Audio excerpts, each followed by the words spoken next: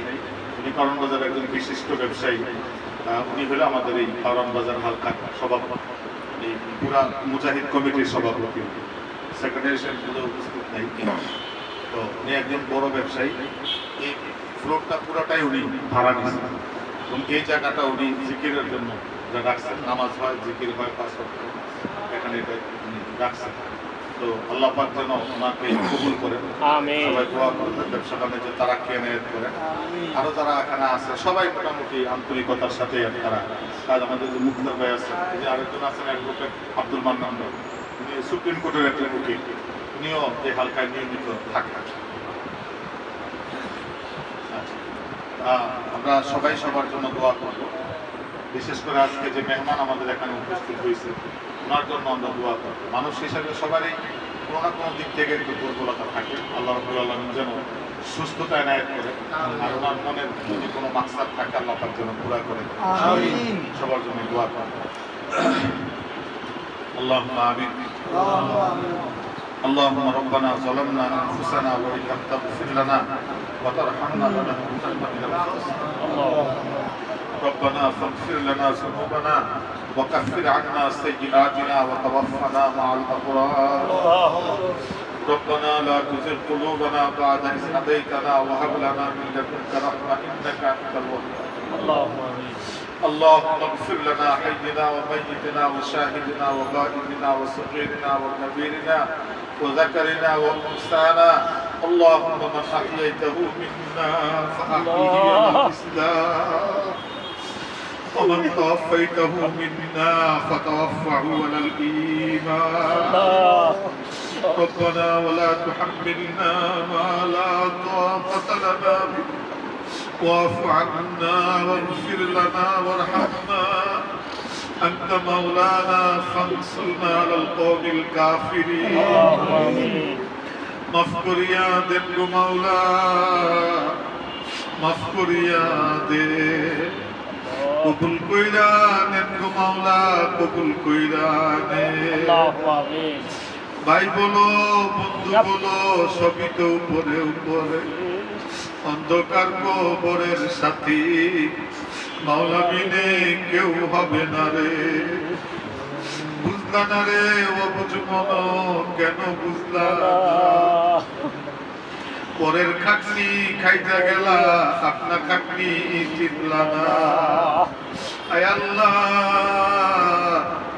ইয়া রাব্বুল আলামিন ইয়া আরহামার রাহিমিন, আয় পরওয়ারদিগারে দু আলম কাউরান বাজার হালকার সব পূজারের মাহফিলের উদ্বুদ্ধতে আল্লাহ আল্লাহ আমরা কিছু আলোচনা করে জিকির আজকার করে তাসবিহ তাহলিল করে দুরূদ শরীফ ইস্তেগফার করে মাবুদ তোমার শাহী দরবারে হাত তুলেছি আল্লাহ।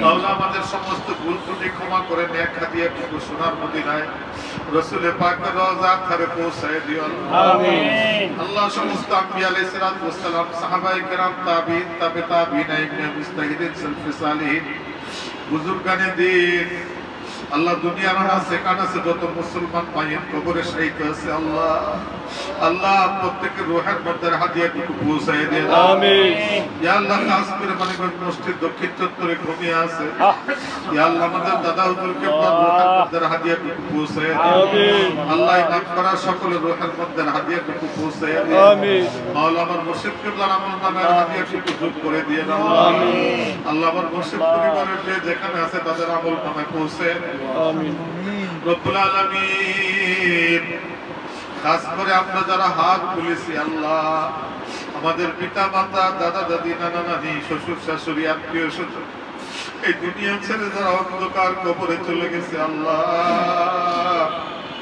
জানি না অন্ধকার কবরে তাদের কি অবস্থা আল্লাহ আল্লাহ মৌতের সময় তো নসিব হয়েছিল কিনা জানি না আল্লাহ আল্লাহ আমাদেরকে লালন পালন করতে যায় দারিদ্রতার কারণে নানান কারণে কিছু ত্রুটি তাদের হয়ে গেছে আল্লাহ তোমার কিছু নাফরমানি হয়ে গেছে আল্লাহ তো নসিব হয়েছিল কিনা আমরা জানি না আল্লাহ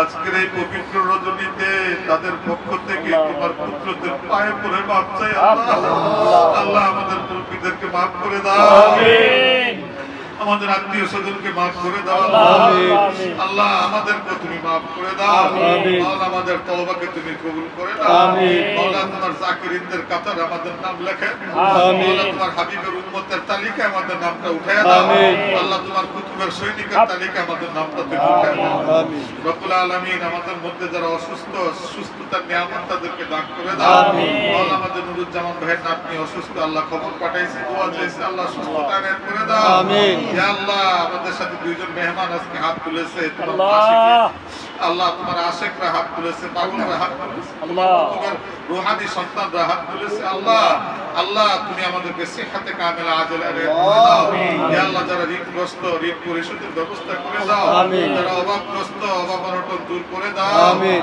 আল্লাহ বিভিন্ন রকম বালা মুসিবতের মধ্যে যারা আছে পারিবারিক অশান্তিতে যারা আছে আল্লাহ তুমি সকলকে শান্তি প্রতিষ্ঠা করে দাও আমিন ইয়া আল্লাহ আমাদের ডাক্তার আশরাফ ভাই অত্যন্ত ভালো মানুষ ওনার মা মৃত্যুর হাসপাতালে আল্লাহ ভর্তি আছে আল্লাহ তাকে তুমি সুস্থতা এনায়েত করে দাও আমিন আরো যে যেখানে অসুস্থ আছে আল্লাহ সবাইকে সুস্থতা এনায়েত করে দাও আমিন ইয়া আল্লাহ আমার পীর ভাই পীর বোন যে যেখানে দুনিয়া থেকে চলে গেছে আল্লাহ আল্লাহ অনেকের দোয়া করার মতো কেউ নাই আল্লাহ আল্লাহ আমাদের রূহানি ভাই বোন হিসেবে আল্লাহ তোমার কুতুবের ইয়া আল্লাহ বায়াত মুরিদ হয়ে যে যেখানে দুনিয়া থেকে দলমুক্ত হয়ে চলে গেছে সৃষ্টি সাফিরের তরিকার একটি পাগল হিসেবে যে কবরে শুয়ে আছে আল্লাহ তার রূহের মধ্যে হাদিয়াটুকু পৌঁছে আমিন আল্লাহ সকল মুর্দিগানের নাজাতের উসিলা আজকের দোয়ার মাহফিলকে তুমি বানায় দিও আমিন আল্লাহ এই মাহফিলের খেদমত যারা করে তাদেরকে তুমি কবুল করে নিও আমিন ইয়া আল্লাহ কামাল ভাই ইমাম সাহেব আব্দুর রাজ্জাক ভাই সহ যারা এইটা পরিচালনা করেন আল্লাহ তাদেরকে তুমি কবুল করে নিও আমিন ইয়া আল্লাহ এই কাওরান বাজারকে মানিকগঞ্জ দরবার শরীফের ইয়া আল্লাহ সারা বাংলাদেশের একটা উচ্চ মর্যাদা তুমি আসীন করে দাও আমিন ইয়া আল্লাহ আমার শায়েখ ও মুর্শিদের অন্তরের ভিতরে তুমি কাওরান বাজারকে যেভাবে প্রতিষ্ঠিত রেখেছো